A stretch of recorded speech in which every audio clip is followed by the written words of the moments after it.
To embed a Google form in Squarespace, start by opening your web browser and navigating to squarespace.com.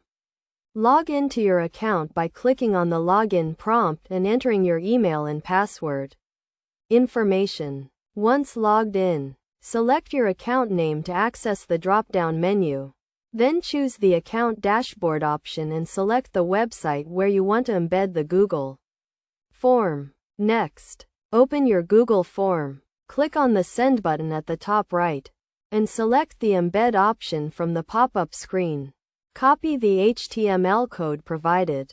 Then open your Squarespace editor and click on the Add Block option. You can either paste the HTML code directly into the editor or choose a code block and paste it there. With the Google form embedded, you can customize its appearance and layout as needed.